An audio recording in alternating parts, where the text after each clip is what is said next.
Bom, aula 27, nesse vídeo eu queria fazer alguns comentários que acabei esquecendo de falar a respeito da área de célula de combustível e hidrogênio. Aí nesse eu vou incluir uma notícia aí bastante recente que eu queria compartilhar com vocês, tá? Quando eu falei sobre células de combustível e sobre hidrogênio, eu falei, por exemplo, né, que são tecnologias que ainda precisam, né, de maiores investimentos, principalmente com o intuito de diminuir seus custos, né, no caso, o custo de produção de hidrogênio e o custo de operação das células, né, em especial para a produção de eletricidade, né, e calor também, por consequência. Só que assim, elas não são competitivas em comparação às tecnologias concorrentes, mas em compensação, com o passar dos anos, a produção de hidrogênio tem aumentado e também a participação das células também, mas ainda precisa de abaixar seus custos ainda, tá? Vou compartilhar com vocês aqui apenas uma notícia bem recente a respeito de uma planta que foi inaugurada lá na Coreia do Sul. É o seguinte, aqui fala, né, sobre a instalação de uma planta de hidrogênio associada a uma célula de combustível usando gases residuais de uma planta petroquímica, né? Alguém deve estar pensando, né, para quê, né? Em vez de, por que não pegar os gases do processo e queimar diretamente numa turbina, por exemplo, né? Aqui não, aqui pegou os gases, passou por algum processamento, converteu em hidrogênio e depois queimou, né? A vantagem de passar por isso, né, que vai ser utilizado um gás com poder calorífico muito maior do que o anterior. Mas, claro, precisa haver o balanço energético de ambos. Só que a vantagem é que é, o gás gerado, o hidrogênio, ele pode ser armazenado para posterior uso, ao contrário dos gases residuais que não guarda, né? Não se armazena gases residuais. Gás residual é gerado e automaticamente ou é queimado, ou é jogado à atmosfera, enfim. Então a vantagem de converter esse hidrogênio é que tem uma possibilidade de ser armazenado para depois ser utilizado em algum momento oportuno. Ser gerada eletricidade para algum momento que necessita mais, sei lá, horário de pico. Ou se pensar também, né, usar hidrogênio para uma planta química, para a produção de combustíveis, né, derivados de petróleo, né, como comentei, né, que uma das aplicações do hidrogênio é também produção, né, de derivados de petróleo com maior teor de hidrogênio, né, que o mercado está exigindo cada vez mais isso, né, mais hidrogênio, menos carbono, e também ele pode ser utilizado para extração de impurezas, né? Daqui a pouco eu vou falar rapidamente sobre isso. Então, antes disso, né, mostrar essa notícia, né, que foi inaugurado, né, uma planta de geração de eletricidade utilizando hidrogênio em células de combustível, como hidrogênio como um, aqui fala subproduto, né, mas é decorrente aí uma síntese de um gás residual. Tá? Então a vantagem do hidrogênio é que ele pode ser armazenado. Se fosse um gás, no caso um gás residual, ele teria que ser automaticamente queimado, né, para gerar energia, ou queimado em flares, né, que são aquele sistema de segurança, né, que queima o gás, né, para não jogar diretamente à atmosfera, né? Ou, enfim, né? Faz a pior forma possível, que é jogar sem queimar, jogar a atmosfera sem queimar. E aqui ele está dizendo, né, que estão inaugurando, né, plantas cada vez maiores, né, envolvendo células de combustível e hidrogênio. Aqui no caso uma planta com potência de 50 megawatts, que pode gerar até 400 mil megawatt-hora de eletricidade anualmente, suficiente para alimentar 160 mil residências na Coreia do Sul, né, que é este caso aqui, né? Então é uma das partes do projeto, né, envolvendo células de combustível. Uma grande vantagem, né, que são células de combustível, são tecnologias modulares, então ele pode aumentar, pode diminuir a potência sem causar grandes interferências no processo como um todo, ao contrário de uma hidrelétrica, uma termoelétrica, que é, por exemplo, uma termoelétrica de grande porte, às vezes é uma casa de máquinas apenas, é uma turbina. Então, se diminuir aí a vazão dos gases, né, vai alterar muito a eficiência da produção principalmente, né, de eletricidade, energia mecânica para eletricidade. Nas células, não. Como são modulares, se for o caso, desativa alguns módulos ou reativa. Aí a eficiência não altera. Que mais que tem aqui? Tá falando, né, como tinha falado antes, né, subproduto é água e calor, né, calor gerado pelas reações eletroquímicas dentro da célula. Dependendo da célula, pode gerar gases residuais para calefação, cogeração, até mesmo ciclo combinado para gerar vapor no ciclo Rankine para gerar mais energia elétrica, né?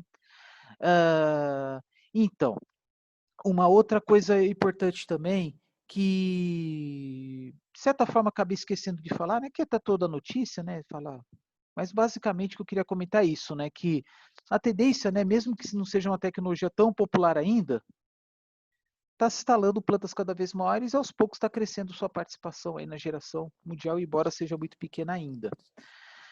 É, que eu tinha passado para vocês, né, algumas reações aí, por exemplo, essa aqui, reforma a vapor, mas na verdade o que eu queria mostrar só o seguinte, tá? Isso aqui vai ser apenas um acompanhamento do que eu vou falar agora. Quando fala, por exemplo, em reações como reforma a vapor, oxidação parcial, autotérmica, o que seja, né, há a produção de gases, especialmente gases com um grande poder calorífico como hidrogênio.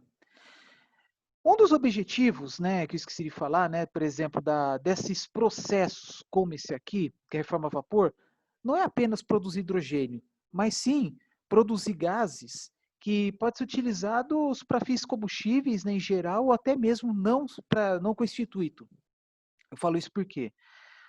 Porque nesses processos que eu mostrei para vocês, né, a geração de gás H2 pode gerar também gases inertes como CO2, mas também pode ser gerado outros como CO, que é o monóxido de carbono, até mesmo gás metano.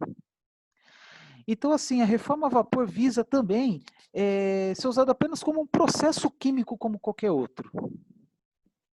Ah, desculpa, esqueci de compartilhar que eu estou falando, mas esqueci de compartilhar, mas vamos lá. Aqui, voltando um pouco.